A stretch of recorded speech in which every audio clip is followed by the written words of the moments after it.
السلام علیکم، بسم اللہ الرحمن الرحیم۔ رسول اللہ صلی اللہ علیہ وآلہ وسلم کے شام سے واپس آنے کے بعد حضرت خدیجہ الکبریٰ رضی اللہ تعالی عنہا مکمل طور پر شادی کے لیے رضامند تھیں، لیکن مسئلہ یہ تھا کہ کیسے حضور اکرم صلی اللہ علیہ وآلہ وسلم تک پیغام نکاح پہنچایا جائے، کیونکہ عرب کے رواج کے مطابق پیغام نکاح مرد دیتے تھے نہ کہ عورتیں۔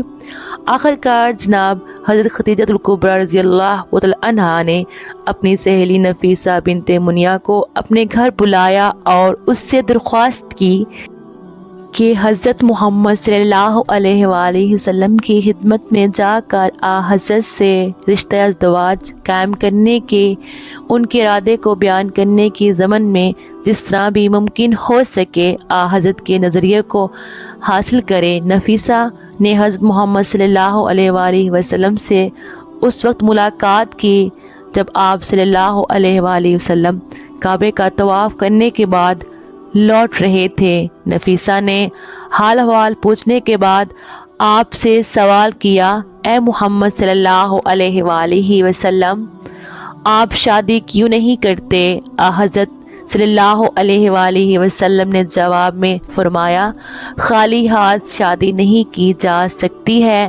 نفیسہ نے کچھ دیر سوچنے کے بعد کہا، اگر میں کسی ایسی خاتون کا تعارف کرواؤں جو جہاں جمال اور شرافت میں آپ کی ہم پلہ ہو اور کافی مال و دولت کی بھی مالک ہو، تو کیا آپ اس سے ازدواج کے لیے آمادہ ہیں؟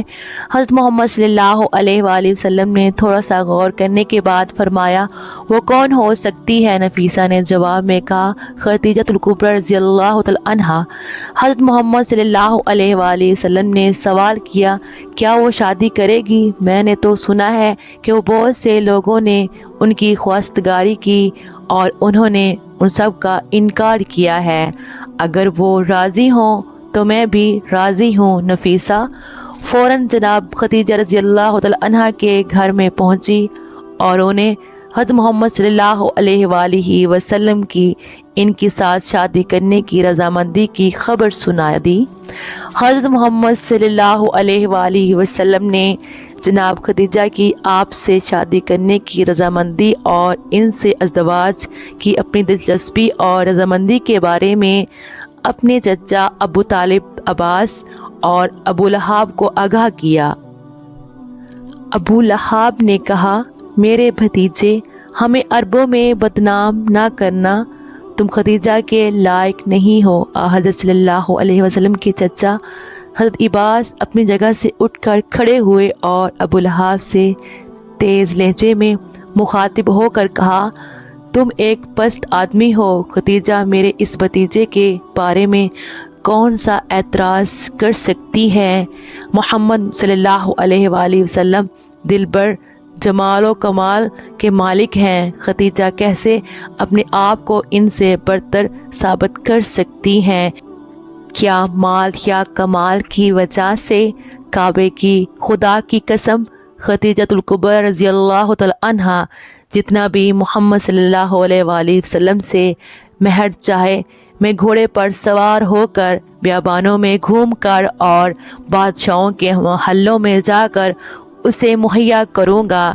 جناب ابو طالب اپنے بھائیوں سے سلام مشورہ کرنے کے بعد اس نتیجے پر پہنچے کہ سب سے پہلے ضروری ہے کہ جناب خدیجہ کا نظریہ اور ان کی طرف سے ممکنہ شرائط معلوم کیے جائیں اور اس کے بعد کوئی فیصلہ کیا جائے۔ اس کے بعد انہوں نے حضور اکرم صلی اللہ علیہ وآلہ وسلم کی پھوپھی صفیہ کو خدیجہ الکبریٰ رضی اللہ تعالی عنہا کے پاس بھیجا تاکہ بلا واسطہ ان سے گفتگو کر کے اس سلسلے میں ان کے نظریے کے بارے میں آگاہی حاصل کریں۔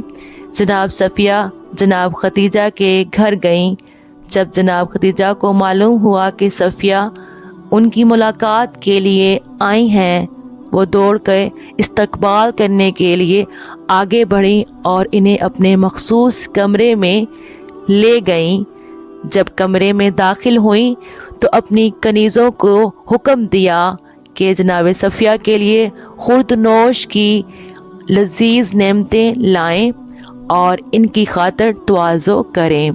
جناب صفیہ نے کہا، میں کھانا کھانے کے لیے نہیں آئی ہوں، بلکہ میں اس لیے آئی ہوں کہ جان لوں کہ جو کچھ میں نے سنا ہے وہ سچ ہے یا نہیں۔ جناب خدیجۃ الکبریٰ رضی اللہ تعالی عنہا نے یہ پوچھے بغیر کہ آپ نے کیا سنا ہے اور دوسرے لوگ کیا کہتے ہیں، جواب میں کہا، جی ہاں، آپ نے صحیح سنا ہے، وہ عورت خوش قسمت ہے جو محمد صلی اللہ علیہ وآلہ وسلم کی شریک حیات بنے، کیونکہ محمد صلی اللہ علیہ وآلہ وسلم ان کے لیے فخر و محبت کا سبب ہیں۔ میں محمد صلی اللہ علیہ وآلہ وسلم کی عظمت اور شخصیت سے واقف ہوں اور ان کے ساتھ زندگی گزارنے کو اپنے لیے سعادت اور ایک عظیم فخر سمجھتی ہوں۔ ان کا مہر بھی میں اپنے مال سے ادا کروں گی۔ جناب صفیہ نے جناب خدیجہ کا دو ٹوک الفاظ میں جواب سن کر خوشی اور مسرت میں کہا، اے خدیجہ، خدا کی قسم، آپ محمد صلی اللہ علیہ وآلہ وسلم سے محبت کرنے میں حق بجانب ہیں۔ ابھی تک کسی آنکھ نے آپ کے محبوب کی مانند کسی نور کو نہیں دیکھا ہے اور کسی کان نے ان کے کلام سے شیرین تر کلام نہیں سنا ہے۔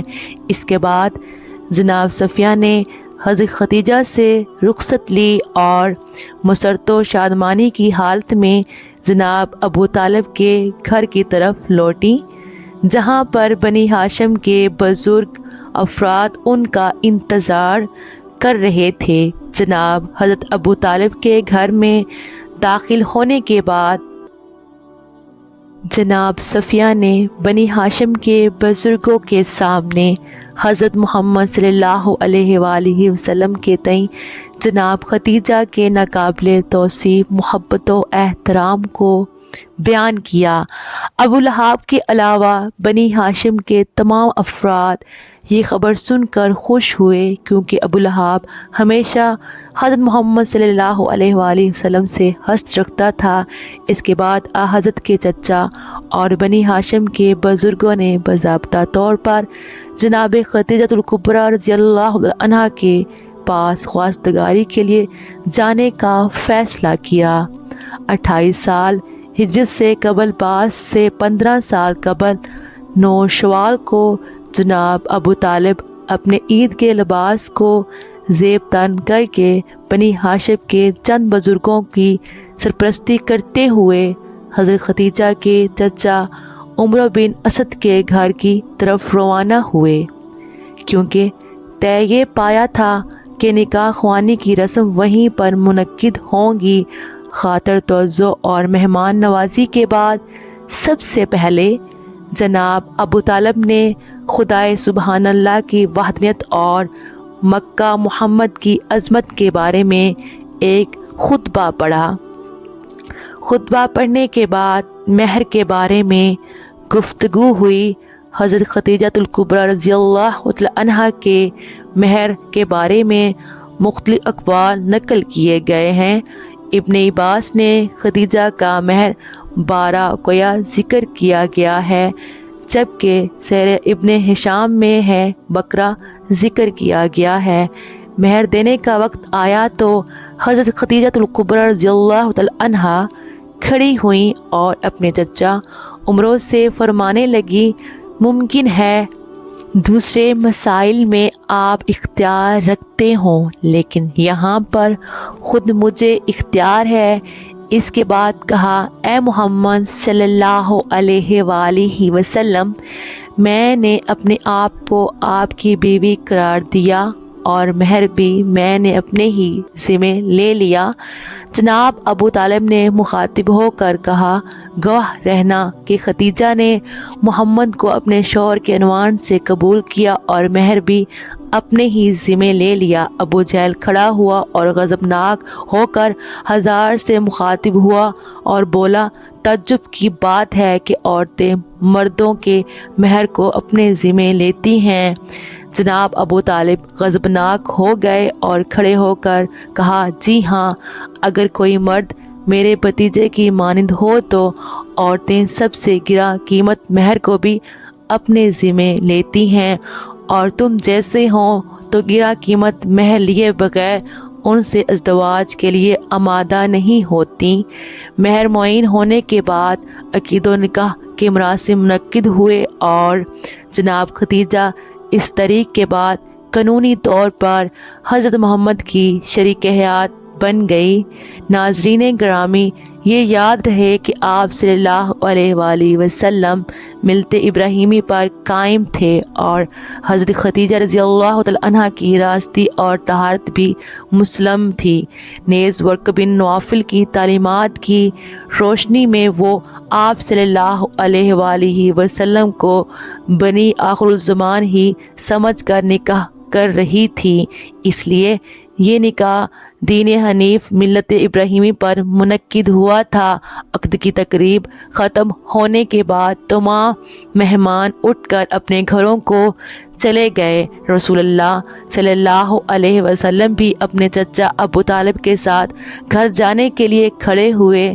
جناب ختیجہ الکبریٰ رضی اللہ تعالی عنہا چونکہ جانتی تھی کہ حضرت محمد صلی اللہ علیہ وآلہ وسلم کا اپنا کوئی گھر نہیں ہے، اس لیے حضرت کی طرف مخاطب ہو کر کہا، اپنے گھر کی طرف آئیے کہ میرا گھر آپ کا گھر ہے اور میں بھی آپ کی کنیز ہوں۔ اس کے بعد حضرت سے مخاطب ہو کر کہا، اے محمد صلی اللہ علیہ وآلہ وسلم، اپنے چچا ابو طالب سے کہہ دیجئے کہ 10 اونٹ نحر کریں اور لوگوں کو دعوت کر کے کھلائیں۔ جناب ابو طالب نے 10 اونٹ نحر کیے اور مکہ کے لوگوں کو کھانا کھلایا۔ اس طرح اس ولیمے کے ذریعے حضرت محمد صلی اللہ علیہ وآلہ وسلم کے عقد و شادی کی تقریب اختتام کو پہنچی۔ اللہ پاک ہمیں دین کی مکمل سمجھ عطا فرمائے اور ہمارا خاتمہ ایمان پر فرمائے، آمین۔ ناظرین، کمنٹ باکس میں اللہ تعالیٰ کے 99 ناموں میں سے ایک نام ضرور ٹائپ کیجیے گا۔ شکریہ، اللہ حافظ۔ ناظرین، آپ سے گزارش ہے اگر میرے سے کوئی غلطی ہوئی ہو تو پلیز میری اصلاح ضرور کیجیے گا۔ اللہ حافظ، جزاک اللہ۔